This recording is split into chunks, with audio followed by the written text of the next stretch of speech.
Hello chess fans, this is Rick from Chess to Impress with a video on That Guy is Such an Idiot.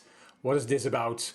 In the second round of the 2022 European Club Cup held in Austria, Grandmaster Peter Svidler, who was commenting for Chess24, by the way, in my view, Peter Svidler is the best chess commentator of all time. He told a wonderful anecdote about the great Viktor Korchnoi, probably the strongest player never to become world champion.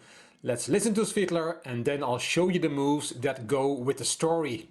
I think it was round 6 of the European Club Cup, and we were doing quite well and playing a very, very important match against a team from, I think, Bosnia and Herzegovina.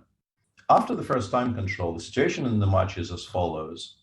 I won my game against Predrag Nikolic, and Konstantin Sakayev on board 3 beat, I can't remember exactly who, with white as well. And we lost one game somewhere, and 2 games were drawn.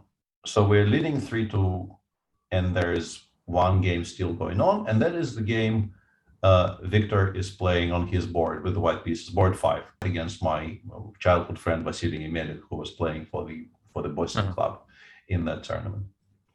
And in that game, Vasily is generally like he always was as a chess player, kind of a time travel merchant a little bit. Like he burned a lot of time in the opening, didn't particularly equalize, but he's a very solid player overall, and he managed to get out of trouble by the first time control. There was a very kind of nervy mutual time trouble there. They got out of it, and Viktor is still kind of marginally better, but the position is now sort of and like we can find the game, but I can describe the position. Basically, white has 2 rooks on the 7th and 2 pawns, one on the f file and one on the h file.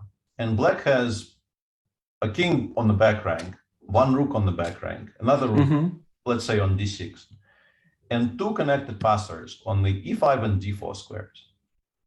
No, sorry, and Viktor has an a pawn and an h pawn.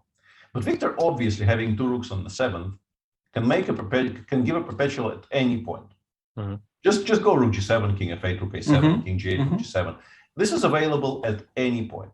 And in those years, like the time control was very slow, so he got, I think, an hour after move 40. And everything else is finished. Like all the games were finished before the first time control. So at this point, not immediately after the first time control, like they reach this setup by move 45. And then he thinks for, like, let's say he has like 45 minutes at this point. He thinks for like 37 of them. And then goes like h5, d3, rook g7 check, king f8, rook g7, g2. Rook g7 to g2. Okay. Yeah, abandoning the perpetual and just sort of continuing the game with the black pawns very, very far advanced. Like the position suddenly becomes quite unclear. He's still fine objectively. So he goes rook g2 there, and the game continues. And eventually he makes a draw. Like Vasily understandably starts playing for a win, but there is no win. Like it's still sort of under control somehow. And the game ends in a draw. And when he played rook g2, I was watching with another teammate of ours, Evgeny Pigusov, and I had to physically restrain him because he was like, when he saw rook g7, rook g2, he turned a very interesting shade of red, and I think he was about to like threaten violence. And like I sort of physically dragged him away and told him, let's go have dinner, because like I can't watch, like it's impossible to watch at this point. So we had dinner. And we came back and the game is a draw, and then there is a team meeting. And at the team meeting, the team chief kind of very politely says, Viktor, at that point where you played rook g7, rook g2, did you know what the score was? He goes like, of course I knew what the score was. Like, what kind of a question is that? And we say, well, did you maybe consider giving a perpetual then? And he says, that guy is such an idiot. I wanted to tell him that I can make a draw even this way. That sounds like Viktor anyway. Yeah. And yeah, it was a memorable story. I don't think I've seen anything like this before or since. What a great story. So now let's show you the moves. This is the position after the 60th move, rook c7 to g7 check from Viktor Korchnoi in his game against Vasily Yemelin. We have a double rook endgame with 2 pawns each. The position is even. King f8 has to be played, and now you can immediately make a draw with rook f7 check, king e8, and then the rook goes back to g7. The threat is rook g8 or rook h8 checkmate, so you have to go back to f8 and we get a move repetition. And then Svidler and Korchnoi's team would have won the match.